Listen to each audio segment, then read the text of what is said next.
누가복음 10장 25절부터 37절입니다. 제가 봉독합니다. 어떤 율법 교사가 일어나 예수를 시험하여 이르되 선생님, 내가 무엇을 하여야 영생을 얻으리이까? 예수께서 이르시되 율법에 무엇이라 기록되었으며 내가 어떻게 읽느냐?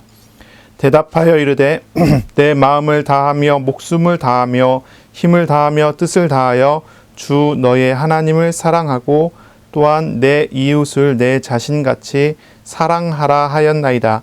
예수께서 이르시되 내 대답이 옳도다. 이를 행하라.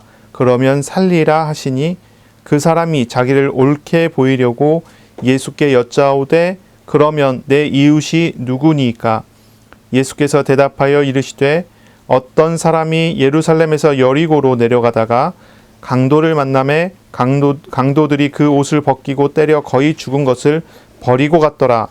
마침 한 제사장이 그 길로 내려가다가 길을 보고 피하여 지나가고 또 이와 같이 한 레위인도 그곳에 이르러 그를 보고 피하여 지나가되 어떤 사마리아 사람은 여행하는 중 거기 이르러 그를 보고 불쌍히 여겨 가까이 가서 기름과 포도주를 그 상처에 붓고 싸매고 자기 짐승에 태워 주막으로 데리고 가서 돌보아 주니라. 그 이튿날 그가 주막 주인에게 데나리온 2를 내어주며 이르되 이 사람을 돌보아 주라. 비용이 더 들면 내가 돌아올 때에 갚으리라 하였으니 내 생각에는 이 세 사람 중에 누가 강도 만난 자의 이웃이 되겠느냐? 이르되 자비를 베푼 자니이다. 예수께서 이르시되 가서 너도 이와 같이 하라 하시니라. 아멘. 오늘은 선한 사마리아 사람, 선한 사마리아인 비유에 관한 이야기를 나누겠습니다. 예수님께서 사역을 하시고 70인을 사역자로 세워서 현장에 보내셨어요. 이 사람들이 갔다가 사역을 하고 돌아왔습니다. 그리고 기뻐하며 여러 가지 이제 사역 보고를 했지요. 그 사역 보고를 다 들으신 예수님께서 이런 말씀하셔요.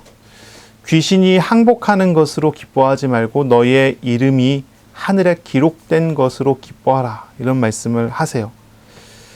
그렇게 이야기를 하시고 예수님께서 하나님께 기도합니다. 이런 기도를 해요. 아주 예수님께서 기뻐하시며 기도해요. 천지의 주제이신 아버지여, 이것을 지혜롭고 슬기 있는 자들에게는 숨기시고 어린아이들에게 나타내심을 감사합니다. 이렇게 얘기를 해요. 이 70인이 돌아와서 기뻐했어요. 귀신이 항복한 것 때문에 기뻐했어요. 그런데 예수님께서는 진짜 기뻐해야 되는 것은 그게 아니라고 이야기하세요. 70인이 진짜 기뻐해야 되는 그게 아니라 뭘 가지고 기뻐해야 되죠? 자기의 이름이 하늘에 기록돼서 하나님 나라 백성됨을 인하여 기뻐하라는 거예요.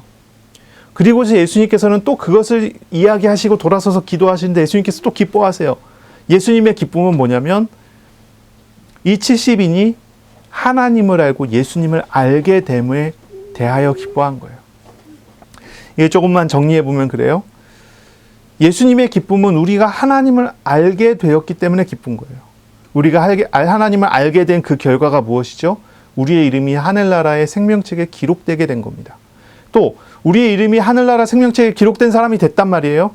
그러면 그 결과가 무엇입니까? 이제 우리가 가는 곳에 하나님의 통치가 일어나는 거예요. 그 중에 하나가 귀신이 항복하는 일도 있겠죠.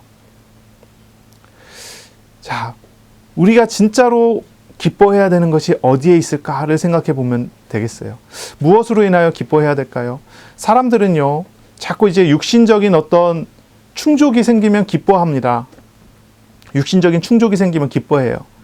뭐 돈을 많이 벌었다든지, 아니면은 원하던 자동차를 샀다든지, 아니면 좋은 집에 이사 갔다든지, 이것으로 기뻐해요.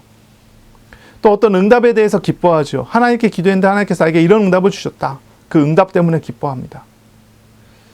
그러나 그런 기쁨은요, 진정한 기쁨은 아니라는 거예요. 진정한 기쁨은 어디에 있습니까? 영적인 데 있는 것이죠. 하나님 나라, 하나님의 백성됨에 대하여 우리가 그 기쁨과 즐거움을 가져야 되는 것이죠. 그 하나님의 백성됨에 대한 기쁨, 그거보다 더 원초적인 기쁨이 있습니다. 그것은 뭐냐면 우리가 하나님 나라 백성 되는 하나님의 은혜, 하나님을 알게 되는 그 알을 갖게 된 것입니다. 오늘 우리가 정말로 하나님 말씀을 듣고 예배를 드리면서 하나님을 알아가는 복된 시간이 되길 바랍니다. 우리가 하나님을 알아갈 때 우리는 하나님의 나라의 백성된 응답을 당연히 누리는 사람이 됩니다. 하나님 나라의 백성된 삶을 누리는 사람은, 알게 된 사람은 당연히 우리의 삶의 응답들이 따라오게 됩니다. 이것을 얻어가는 그런 복된 시간이 되시기를 바랍니다. 광야에 있었던 이스라엘 백성들이 있어요. 이 광야에 있었던 이스라엘 백성들은 하나님과 동행하는 사람들이었어요. 하나님과 동행하는 사람들.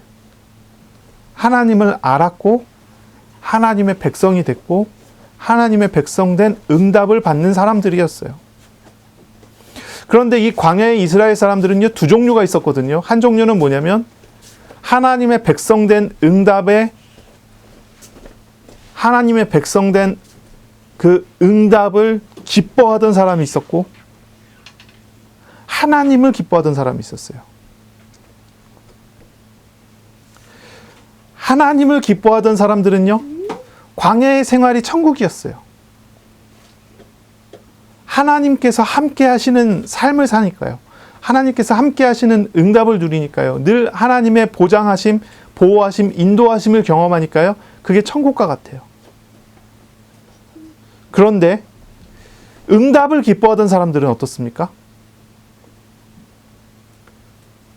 천국이 아니라요, 시험의 장소처럼 느껴져요.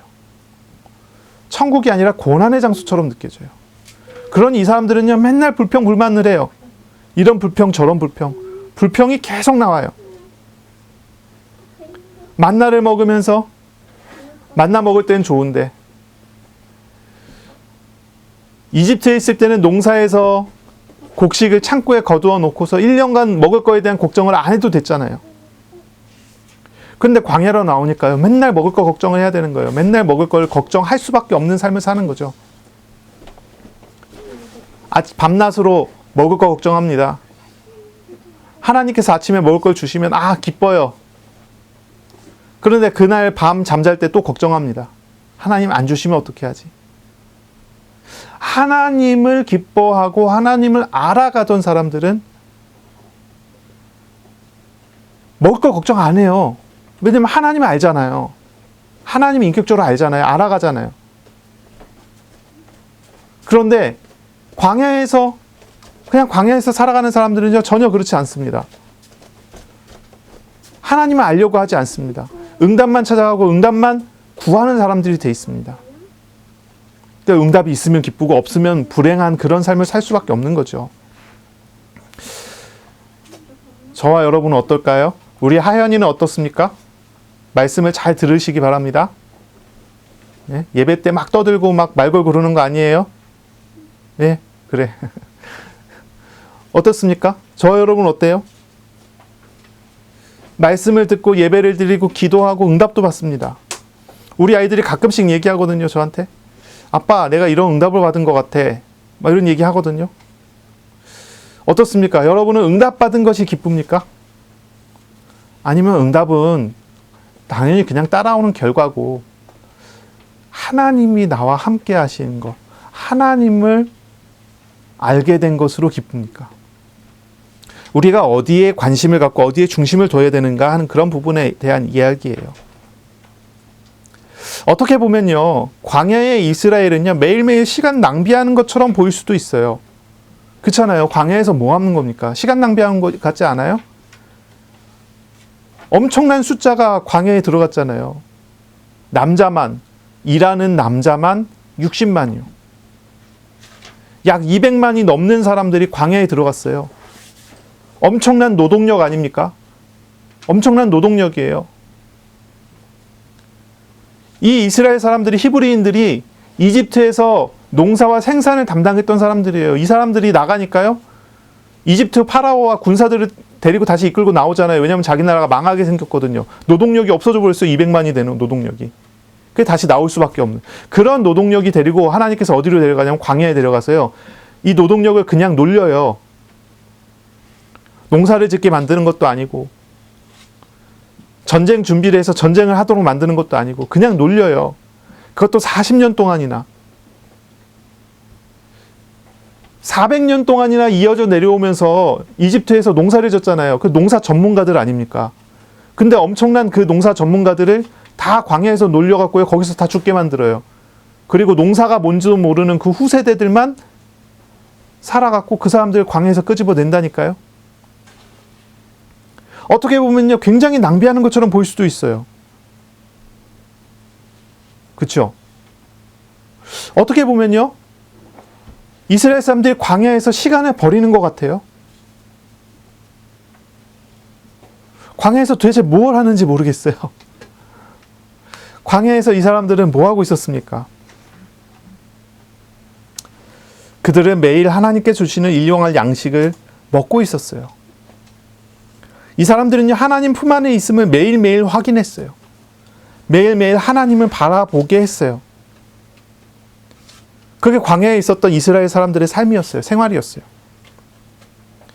우리는 알아요. 하나님은요, 자기가 선택한 사랑하는 자에게 하나님께서는 최고의 것을 주십니다. 하나님은 사랑하는 자에게 하나님 자신까지 주셨습니다. 그리고 하나님께서 동행하시기까지 하십니다. 하나님은요, 나보다 나의 상황을 더 잘 아세요. 하나님은 어떤 것도 아끼지 않습니다. 사랑하는 자에게 어떤 것도 아끼지 않고 다 주십니다. 가장 좋은 것을 주시고자 하세요. 가장 좋은 것을 주시면서 함께 하세요. 이스라엘 백성에게 가장 필요한 게 무엇이었냐? 광야였어요. 광야예요. 이스라엘이 가지고 있는 우상을 다 버릴 수 있는 시간. 그리고 하나님 앞에 다시 새롭게 세워질 수 있는 그런 시간. 농사 기술이 중요한 게 아니었어요. 농사는 노동력이 중요한 것도 아니에요. 그들에게 정말 중요한 건 한 가지예요. 하나님 알아가는 것. 그래서 그것을 위해서 하나님께서 다른 모든 것을 다 바라보지 못하는 장소로 광야로 데리고 나가신 거죠.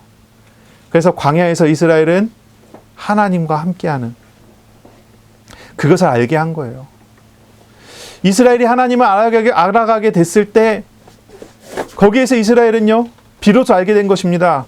아, 내가 하나님의 백성이구나 라는 걸 알게 되는 거죠.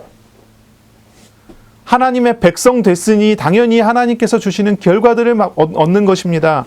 만나를 먹고 생수를 마시고 그곳에서 하나님과 함께하는 삶을 살아요. 구름 기둥이 인도하고 불 기둥이 인도하는 그런 생활을 합니다. 이스라엘은 시간 낭비하는 게 아니었어요. 가장 좋은 시간, 가장 좋은 현재 속에 살아가고 있었던 거예요. 가끔 보면요, 사람들이요, 자신이 어려움을 당하는 그런 상황이 되고 시험을 당하는 상황이 되면요, 자기 현실을 도피하는 사람들이 있어요. 자기 현실을 도피하고 현실을 부정해요. 빨리 이 현실을 잊어버리려고 그래요. 지금은 어렵지만 미래에는 좋은 일이 있을 거야. 이렇게 자기 정신 승리를 하기도 합니다. 지금은 어렵지만 조금만 더 견디자, 조금만 더 버티자. 그러면 앞으로 좋은 일이 있을 거다. 현실을 자꾸 부정하는 거예요. 우리가 이제 현실을 도피하거나 부정하지 말아야 해요. 오늘의 현실을 허락하신 하나님을 찾아야 해요. 오히려 현실 속에서 하나님의 인도하심과 하나님의 손길이 어떻게 역사되고 있는지를 찾아야 돼요. 이게 굉장히 중요한 얘기예요. 우리는 현실을 살아갑니다. 과거를 돌아보면서 오늘 현실을 살아가요. 미래를 내다보면서 현실을 살아가요. 하나님께서 우리의 미래를 위해서 어떠한 미래를 예비해놓고 준비해놓고 우리를 인도하실 수 있어요. 그러나 그것은 내다보는 것이고요. 현실은 하나님과 동행하며 그 길을 걸어가는 것이어야 돼요. 미래를 내다보면서 오늘을 부정하는 것은 바른 태도가 아니에요. 이스라엘은 광야에서 자기 자신을 인정해야 돼요. 광야에서 자기 자신을 돌아봐야 돼요. 나는 쓸모가 없는 존재구나. 광야에서 이스라엘은 그걸 깨달아야 돼요. 그런데 하나님은 다르시구나. 내가 하나님의 백성 됐구나. 이걸 발견해 가야 돼요. 광야에서 이스라엘이 깨달은 거는요, 단순하게 얘기해서 이런 거예요. 시험 속에서 자기는 무기력한 존재일 수밖에 없음을 알아야 돼요. 자신은 그런 존재일 수밖에 없다는 거 알아야 돼요.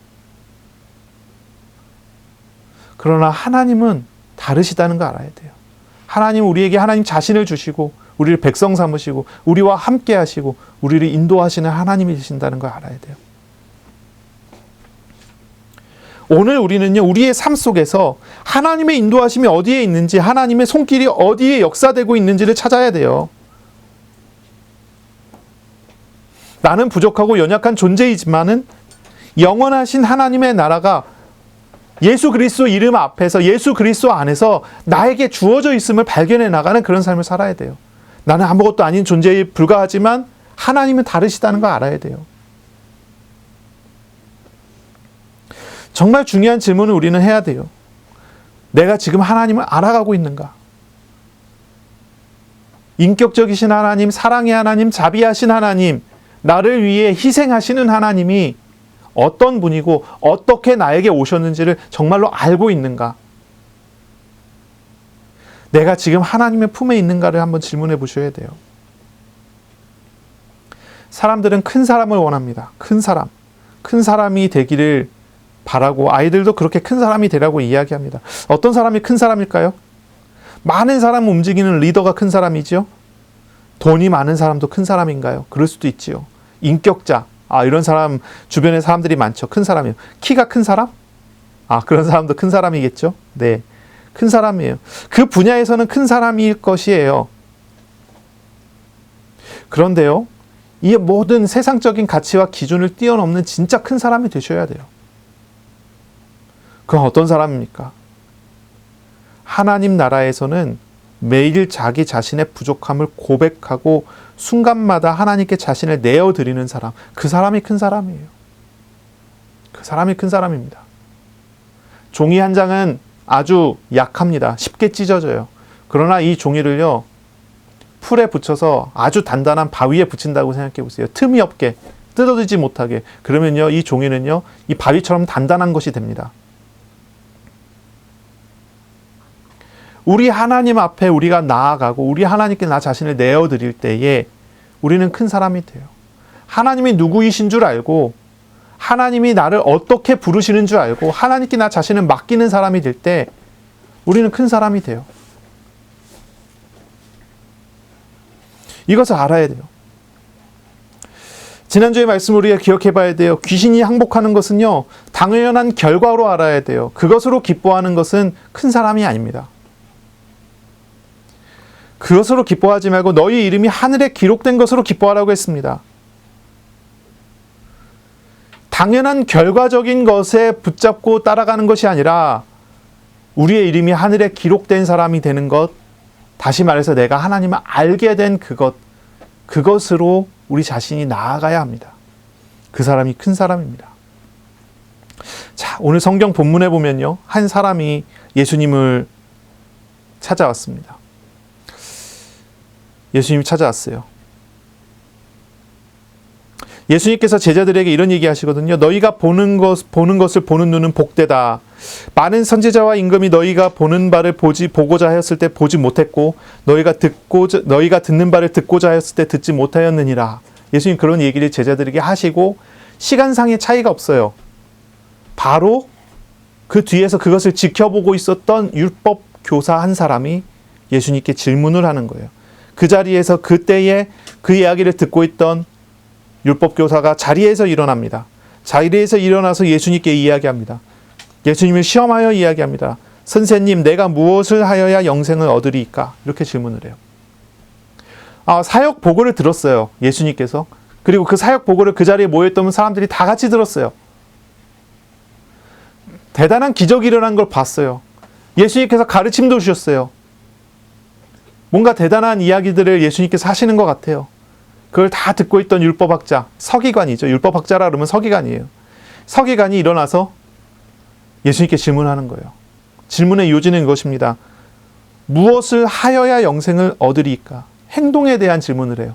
내가 무슨 행동을 해야 합니까? 내가 무슨 행동을 해야 영생을 얻습니까? 예수님께서 제자들한테 얘기했잖아요. 너희 이름이 하늘에 기록됐다.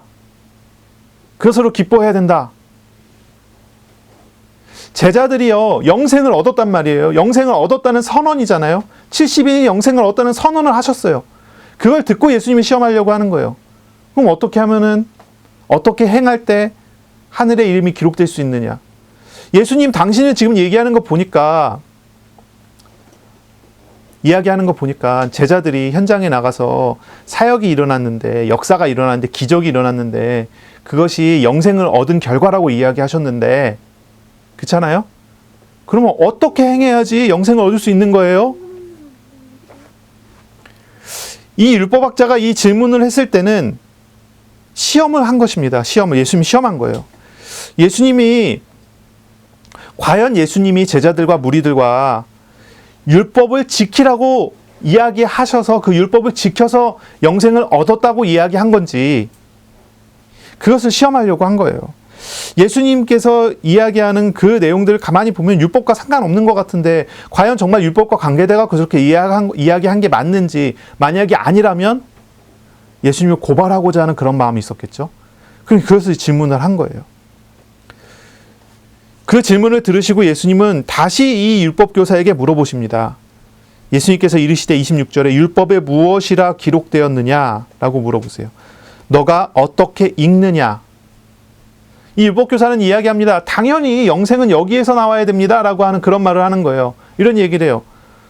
27절에 너의 마음을 다하여 목숨을 다하여 힘을 다하여 뜻을 다하여 너 주 너의 하나님을 사랑하고 또 이웃을 내 자신같이 사랑하라 하였나이다. 라고 이야기를 해요. 이게 신명기 6장 5절과 레위기 19장 18절을 인용해서 하신 말씀이에요. 이걸 이제 한마디로 얘기하면 하나님 사랑, 이웃 사랑, 이것이 영생의 길입니다. 라고 이야기를 하는 거예요.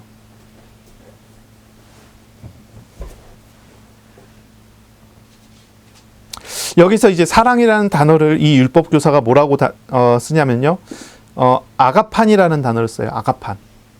하나님을 아가판하고 이웃을 아가판해야 된다. 아가판이라는 얘기는 아가페라고 하는 동사를, 그 단어를 아시죠? 아가페.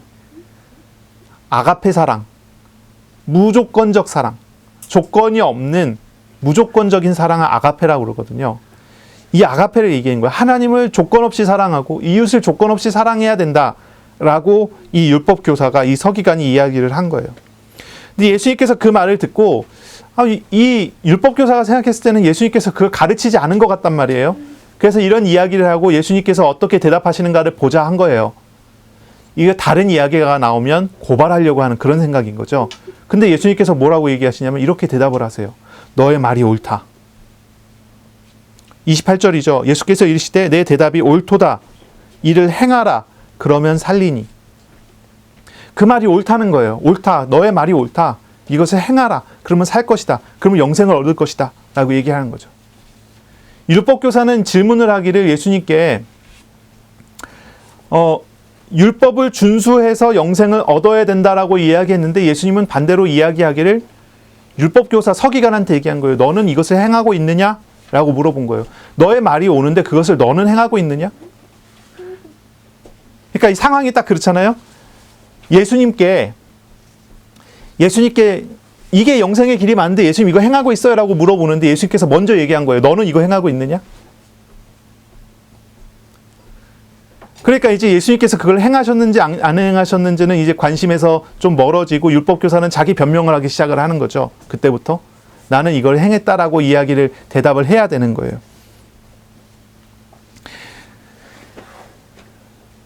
그래서 뭐라고 이야기하냐면 이런 얘기를 하죠. 29절에 그 사람이 자기를 옳게 보이려고라는 말은 뭐냐면 자기가 이 율법을 지켜서 의롭다라는 것을 드러내고자 하는 겁니다. 자기의 의의를 드러내고자 대답하는데 뭐라고 하냐면 예수님께 다시 질문하는 거예요. 그러면 내 이웃이 누굽니까? 라고 질문을 해요. 내 이웃이 누굽니까? 이런 질문이에요. 자, 우리가 이제 다시 조금 돌아가서 한번 생각해 봐야 돼요. 어떻게 행하는 것이 구원을 얻고 누리는 삶일까요? 율법교사의 질문은 시험을 위한 거였어요. 그리고 율법교사는 당연히 이 서기관은요. 율법을 지키는 방법은 죄를 짓지 않는 방식이고요. 죄를 짓지 않음으로 영생을 얻어야 된다고 이야기를 하는 그런 방식으로 이야기를 하는 거예요. 당시 율법주의자들은 어떻게 삶을 살았냐 하면요. 당시 율법주의자들은요. 위선적으로 일을 했던 거죠.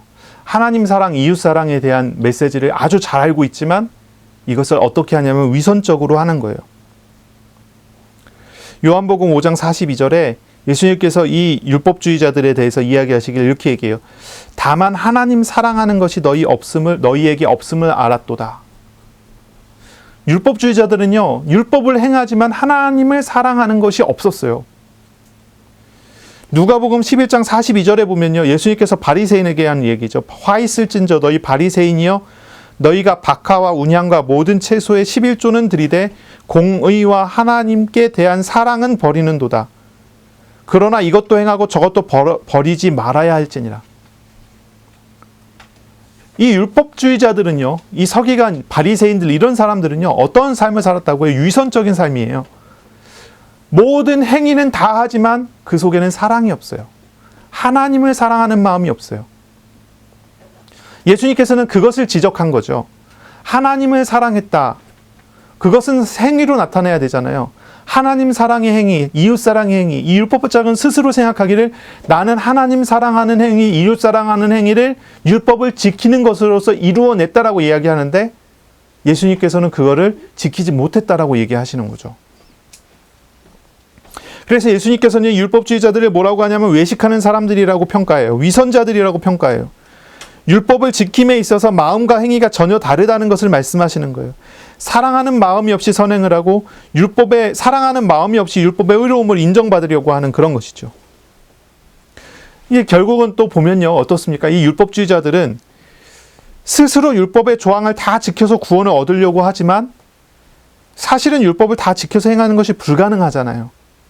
그러니까 어떤 식으로 하냐면 율법을 해석을 달아놔요. 율법의 해설을 달아놔서 뭐라고 하냐면 이런 상황에서 못 지킨 것은 죄가 아니다. 무슨 말인지 아시겠죠? 피할 길을 만들어내는 거예요. 이런 상황에서 못 지키는 것은 죄가 아니고 이런 상황에서 못 지킨 것은 지킨 것으로 인정받을 수 있다. 이런 식으로 해놓는 거예요. 그러니까 율법주의자들은 그래요. 사랑 없이 율법을 다 지켜 행하려고 그러고 율법을 다 지키지도 못하기 때문에 지키지 못하는 것은 피할 길을 딱 만들어 놓고 지켰다는 식으로 눈 가리고 아웅하는 거죠. 그러니 예수님께서는 이 사람들을 위선자라고 해요. 이 사람들에게는요, 결과만 있지요. 원인이 없어요. 결과만 있지 원인이 없어요. 하나님께서 율법을 통해서 이루고자 하는 결과를 만들어내기 위해서 발버둥 치지만 하나님의 백성됨, 하나님의 통치가 없기 때문에 그것이 되지 않아요. 자, 이런 부분입니다. 예수님께서는요, 영생을 얻고 누리는 것은 하나님 사랑, 이웃 사랑이라는 사실을 분명히 인정을 하셨어요. 그게 맞다고 하셨어요. 옳다고 하셨어요. 그리고 그것을 그대로 행해야 된다고 말씀하셨어요. 그리고 이 율법학자에게 물어본 거예요. 넌 이것을 행하고 있느냐라고 물어보신 거예요. 이 율법학자가 자기의 의를 드러내려고 하니까 예수님께서 더 덧붙여서 말씀하신 것이 선한 사마리아인 비유예요. 선한 사마리아인 비유. 이 선한 사마리아인 비유를 통해서 예수님은 하나님의 나라의 백성됨이 어떤 것인지를 정확하고 분명하게 드러내시고자 하셨어요. 하나님 사랑과 이웃 사랑은 외식적인, 위선적인 율법 실천으로 되는 것이 아닙니다.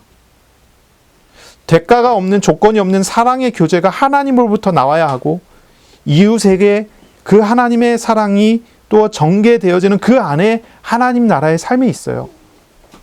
그것을 예수님께서 가르치고자 하신 거죠. 구원은 분명히 하나님의 행위로 완성이 됩니다. 하나님의 행위로 완성되는 것이 구원이에요. 하나님의 사랑을 받은 사람이 하나님을 사랑하고 이웃을 사랑할 수가 있어요. 하나님께서 우리에게 사랑하시는 행위를 주시지 않는다면 우리는 이웃을 사랑할 수 있는 사람이 되지가 못해요. 무조건적인 사랑을 가지고 하나님을 사랑해야 돼요. 무조건적인 사랑을 가지고 이웃을 사랑해야 돼요. 그런데 그것은 어디에서 와야 돼요? 하나님께서 조건 없이 나를 사랑하시는 그 사랑을 받은 사람이 가능한 거예요. 이건 참 어려운 부분이죠. 근데 또 쉬워요. 세상적인 사랑은 육신적인 감정적인 것이기 때문에 본능적으로 발산될 수 있어요. 세상적인 사랑이라는 건 그래요. 그래서 어떤 거죠? 내가 뭔가를 받지 않아도 그냥 한눈에 반했다. 뭐 이런 거 있잖아요. 한눈에 반했어요. 한순간 사랑에 빠져버렸어요. 뭐 금사빠라고 하죠. 금사빠 아세요? 금방 사랑에 빠진다. 뭐 이런 뜻이에요. 금사빠. 금방 사랑에 빠진단 말이죠. 이 세상적인 사랑은 그게 가능해요. 뭔가를 받지 않아도 나눠줄 수 있어요. 사랑을 받았으니까? 아니요. 그냥 본능적인 거예요. 육신적인 거예요. 육체적인 거예요. 육체적 사랑이라고 그러죠. 이 에로스적 사랑은 그게 가능해요. 하지만 아가페 사랑은 그렇지 않아요. 무조건적 사랑이란 그런 것이 아니에요. 그 사랑을 받지 못한 사람은 남에게 그걸 나눠줄 수가 없어요. 한번 생각해 보세요. 원수를 사랑할 수 있습니까? 나에게 돌아올 어떤 가치를 기대하지 않고 그냥 다 퍼부어줄 수 있나요? 내 모든 것을 다 퍼부어줄 수 있나요? 나하고 전혀 상관없는 사람, 오히려 나에게 원수가 되는 사람이더라도 그 사람에게 내 것을 다 내어줄 수 있나요? 내가 가장 사랑하는 사람을, 죽인 사람을 사랑할 수 있습니까? 이 무조건적 사랑, 아가페 사랑이라는 것은 그게 가능한 것이 아니에요. 이것은 분명합니다. 하나님으로부터 그런 사랑을 받은 사람만이 그렇게 사랑할 수가 있는 거예요. 하나님의 그런 사랑을 받은 사람은 자기 안에 그런 사랑을 가지고 있을 수 있게 됐기 때문에 나눠줄 수 있는 거예요. 이 하나님의 사랑이라는 것은 도대체 무엇입니까? 이 하나님의 사랑. 여러분 혹시 하나님의 사랑을 받으셨습니까? 하나님의 사랑의 당사자가 되셨습니까? 이 하나님의 사랑은 조건이 없는 사랑입니다. 끝이 없는 사랑이라고 그러죠. 인간의 사랑과는 전혀 다른 사랑인 것입니다.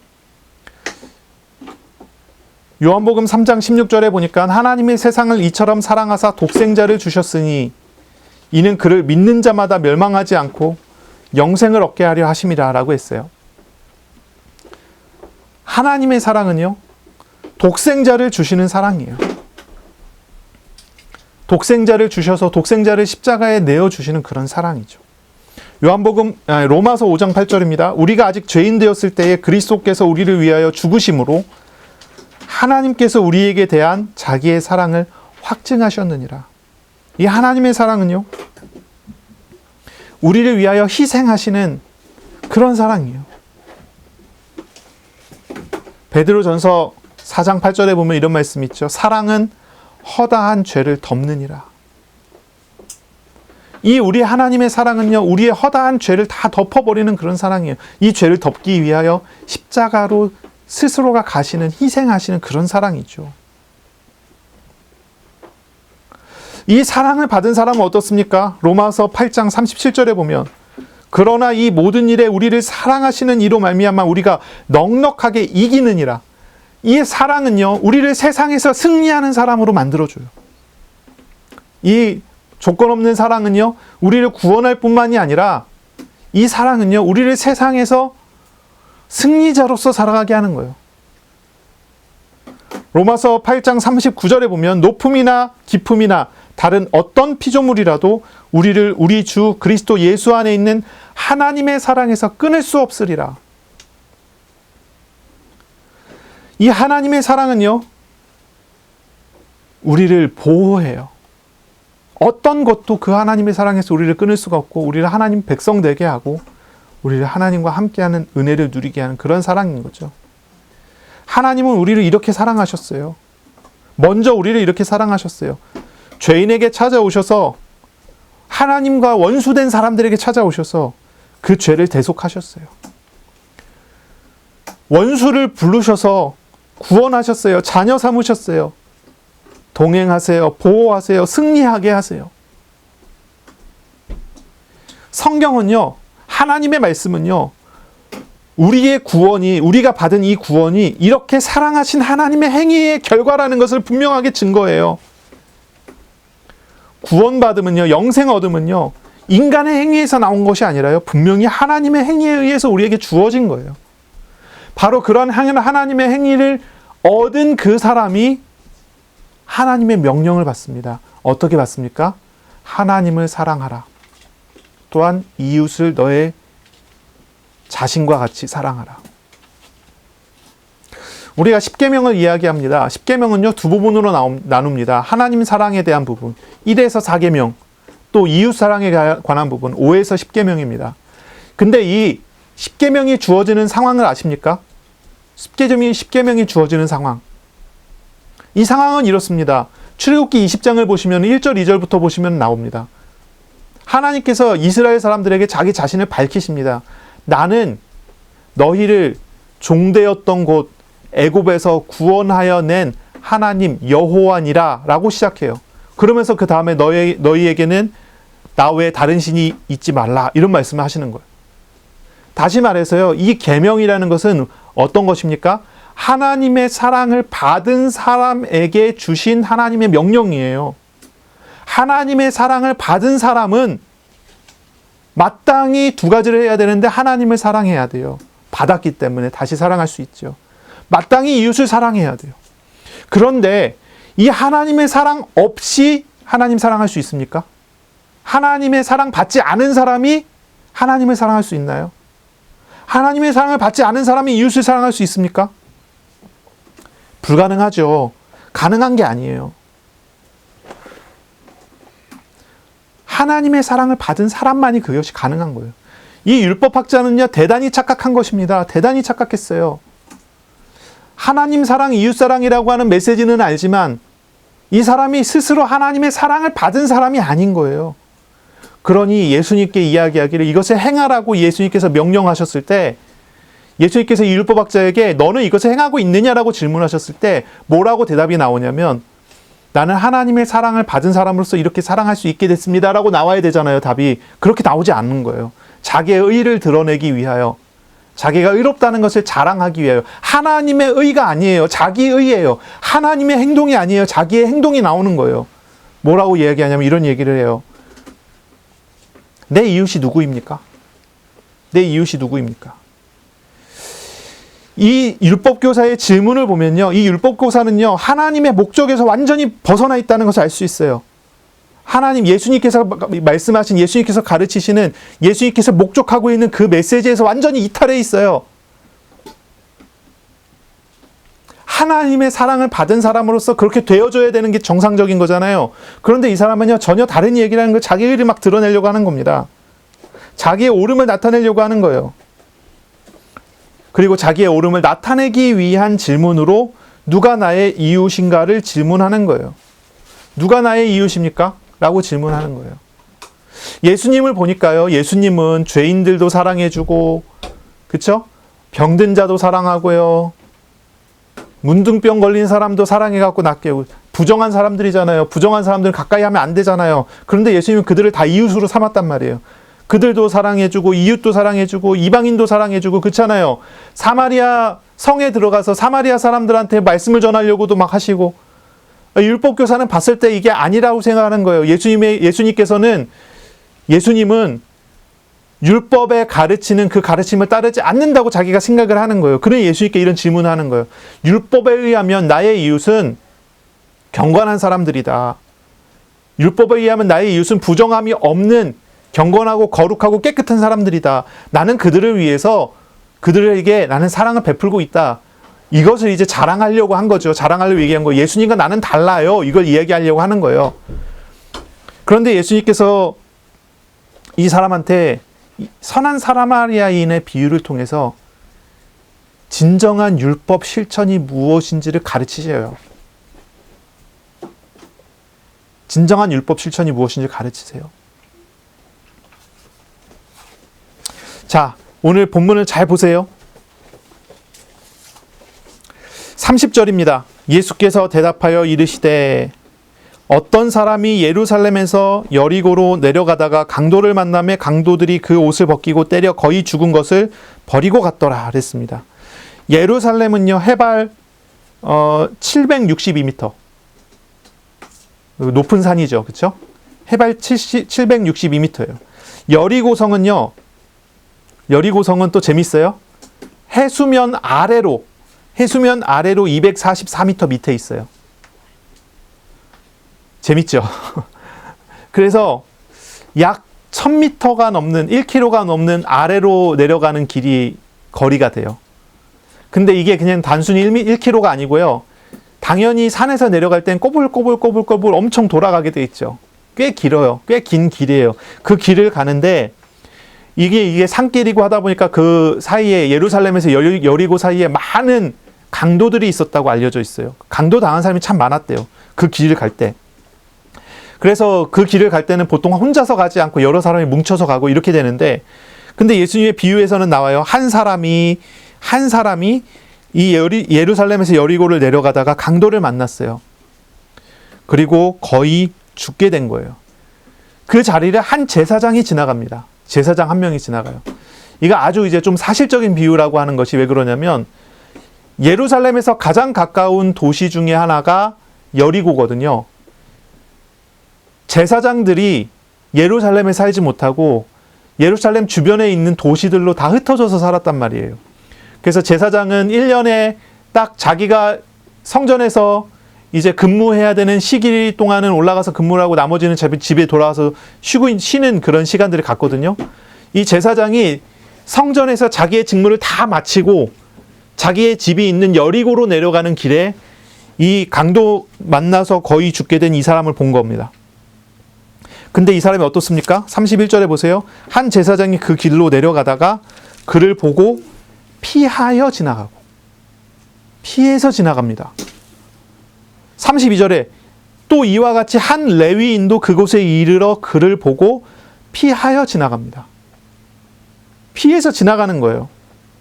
그런데 33절에 어떤 사마리아인은 그를 보고 불쌍히 여겨서 응급조치를 해주고, 여기 이제 기름과 포도주로 그 상처에 붓고 싸매며 이렇게 나오는데, 그 당시에 응급조치는 이렇게 했나 봐요. 이제 그렇게 하고 자기 짐승에 태워 주막으로 데려가서 돌봐주고, 주막 주인에게 돈을 줘서 돌봐주라고 하고, 비용이 더 들면 내가 다시 돌아오는 길에 돈을 더 주겠다라고 이야기하는 거예요. 이게 이제 선한 사마리아인 비유예요. 그리고 예수님 질문합니다. 너의 생각에 율법교사 서기관에게 한 거예요. 서기관아, 너의 생각에 이 세 사람 중에 누가 강도 만난 자의 이웃이 되겠느냐? 이 서기관은 뭐라고 대답하냐면 자비를 베푼 자라고 대답해요.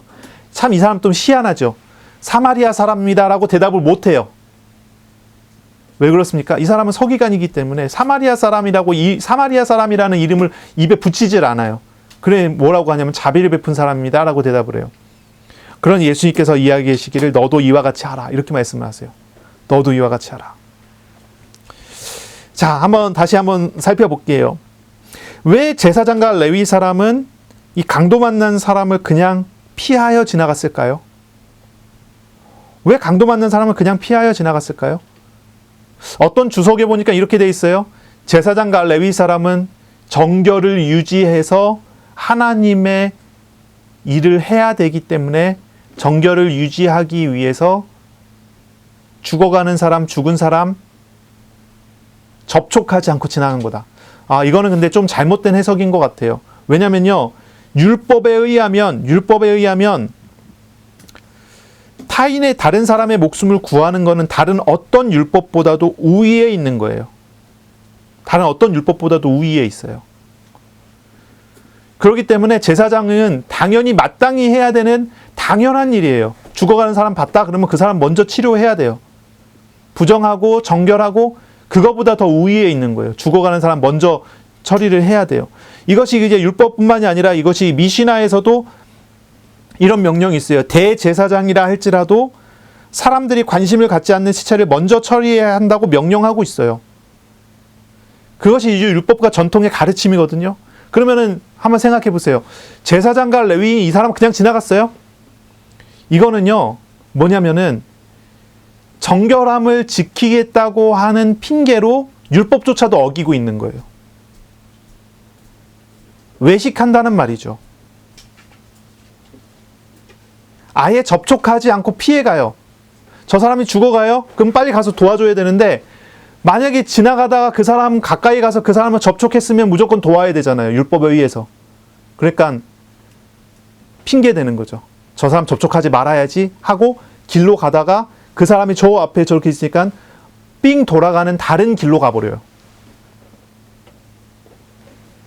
이런 겁니다. 이들이 바빠서 그랬을까요? 아니면 그냥 다른 사람의 삶에 간섭하기 싫어서 그랬을까요? 아니면 내 시간을 빼앗기기 싫어서? 아니면은 저 사람을 고쳐주고 도와주려면 내 경제를 사용해야 돼서? 내가 손해봐야 되기 때문에? 무엇 때문에 이 사람이 그 사람을, 강도 맞는 사람을 돕지 않고 그냥 피해갔는지 성경에 기록되어 있지 않아요. 잘 몰라요. 예수님께서 그런 부분에 대한 언급조차 하지 않으셨어요. 확실한 건 한 가지는 있다면 이 사람들은 강도 맞는 사람을 외면한 사람이라는 거죠. 율법에 의해서 죄를 짓지 않기 위해서 이 사람을 접촉하고도 도와주지 않는다면 그 율법을 어기는 게 되니까 접촉하지도 않으려고 먼 길을 갔단 말이에요. 이 사람은 강도 맞는 사람을 외면했어요. 이웃에게 마땅히 베풀어야 하는 자비를 베풀지 않았어요. 그 이유가 왜 그럴까요? 이들 안에는 분명한 거죠. 이들 안에는요, 하나님 사랑이 없기 때문이에요. 하나님 사랑이 없기 때문입니다. 제사장과 레위인에게 당연한 이웃 사랑이 나오지 않는 이유는 그들이 하나님과의 인격적인 사랑의 교제가 없기 때문이 아닐까 생각을 해요. 예수님께서는 그걸 지적하시는 거예요. 이 사람들이 율법을 지나가고 난 다음에 한번 생각해 보세요. 이 제사장과 레위 사람은요, 율법적으로는 죄가 없는 건 사실일 거예요. 왜냐면 아예 피해갔잖아요. 아예 접촉을 안 했잖아요. 그렇다고 해서 이 사람이 정말로 율법을 다 지킨 걸까요? 아닌 거죠. 이웃 사랑이 없는 거잖아요.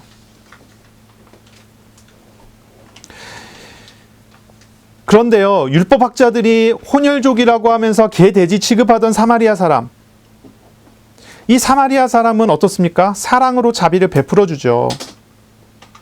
이 비유에서는 이 사마리아 사람이 하나님을 믿었는지에 대한 여부는 이야기하지 않아요. 이건 말 그대로 그냥 비유잖아요. 실제로 있었던 일은 아니거든요. 그냥 비유예요. 사마리아 사람이 하나님을 믿었는지, 하나님의 큰 사랑을 받아서 베풀었다는지 뭐 이런 이야기는 아예 없어요. 그런 건 다루지조차 않아요. 단지 한 가지를 얘기하시는 거예요. 사마리아 사람이 베푼 사랑의 행위가 제사장과 레위인의 외면과는 크게 대조가 된다는 사실을 보여주는 거예요.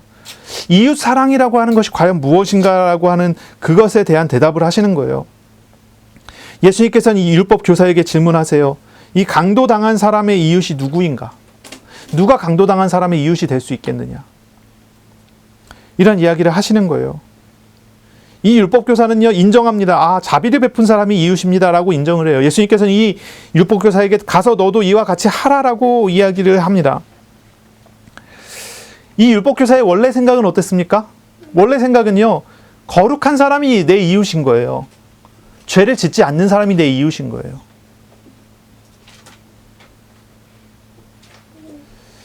그런데 예수님께서는 이야기하기를 어려움 당한 사람에게 자비를 베푸는 게 이웃이다라고 얘기를 하는 거예요.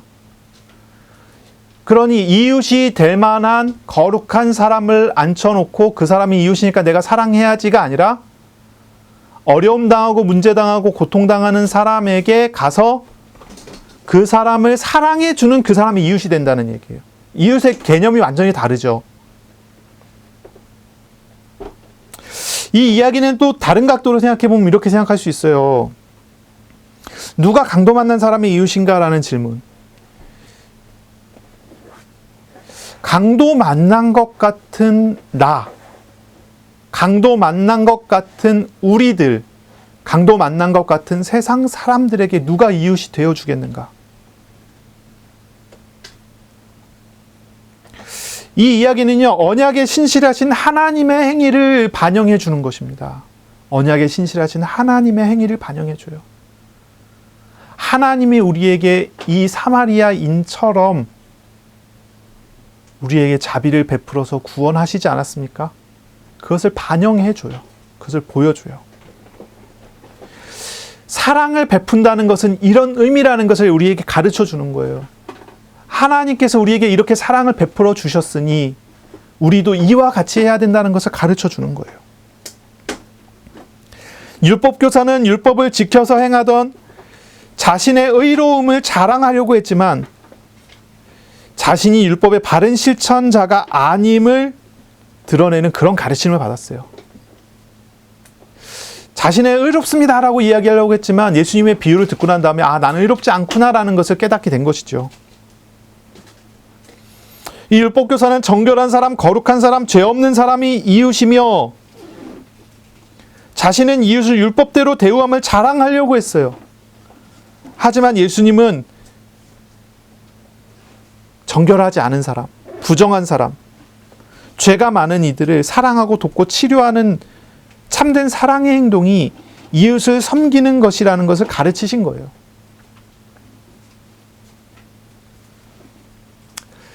어떻습니까? 여러분은 이웃을 사랑하는 사람이십니까? 예, 고개를 절레절레 흔드시는 분이 계십니다. 하나님을 사랑하고 하나님의 사랑을 받고 또한 이웃을 사랑하는 저와 여러분이 되시기를 바랍니다. 이런 사람은요, 내 마음에 드는 사람을 찾아가는 사람이 아니에요. 내 마음에 드는 그런 사람을 찾고 그 사람을 친구 삼는 그런 사람이 아니에요. 하나님의 사랑을 받아서 어떤 사람이든 사랑해주고 어떤 사람이든 기도해주고 도와주는 그런 사람을 말해요.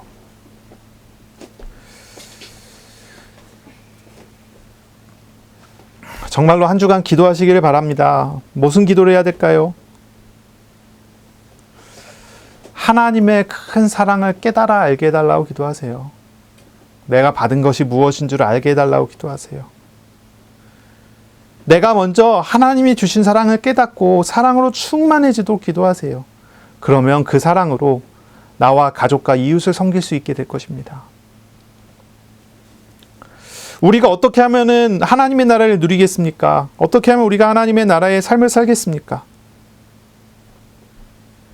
주님의 사랑으로 가득해질 때 우리는 하나님의 나라를 당연히 누리는 그런 삶을 살 수가 있습니다. 우리가 하나님을 알게 되면 하나님 나라의 백성됨이 오고 하나님 나라의 백성됨을 살면 귀신이 항복하는 것 같은 그러한 일상적인 삶의 응답도 누린다고 얘기했잖아요. 이번 주에는 더 구체적으로 기도하세요. 하나님을 아는데 그냥 아는 것이 아니죠. 하나님의 나에게 베풀어 주신 큰 사랑, 사랑의 하나님을 알아갈 수 있도록 기도하세요. 그러면요, 우리가 그 사랑의 하나님으로 말미암아 하나님께서 이루어 주시는 하나님의 나라, 사랑의 하나님의 나라를 누리게 될 것입니다. 이번 한 주간 내 기준과 판단을 다 내려놓고 하나님의 사랑의 눈으로 나와 가족과 세상을 볼 수 있도록 기도하시기를 바랍니다. 말씀을 묵상하는 그런 시간을 가지세요. 기도와 찬양으로 하나님의 사랑을 풍성하게 누리는 그런 한 주간이 되시기를 바랍니다. 또한 하나님의 사랑으로 가족과 이웃을 위해서 기도하세요. 기도하는 작은 실천부터 시작하시면 되겠습니다.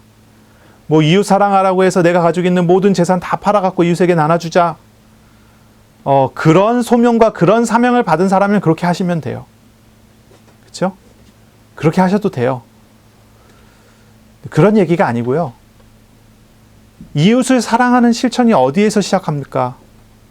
하나님을 사랑하는 실천이, 이웃을 사랑하는 실천이 어디에서 시작됩니까? 가장 본질적이고 가장 근본적인 거죠. 나에게 행하신 하나님의 사랑의 행위를 알고 깨닫고 그 사랑으로 충만해질 때 시작이 돼요. 그것부터 시작하시란 말이죠. 그리고 이웃을 사랑하고 이웃을 섬길 때는 무엇으로 시작해야 되겠습니까? 그들을 위한 기도, 작은 헌신, 그렇죠? 구제하고요, 돕고요, 따뜻한 말 한마디, 이렇게 시작하시라는 거죠. 정말로 불신자를 전도하고 싶다. 그러면요, 정말 그를 위해서 기도하시고 하나님의 사랑이 담겨진 말씀, 전도지를 전달해 준다든지 말씀을 전달해 준다든지 거기서부터 시작하세요. 작은 것에서의 시작이죠. 한 주간 정말로 이웃을 위한, 하나님을 위한 작은 사랑의 실천을 시작하는 그런 복된 주간 되시기를 바랍니다.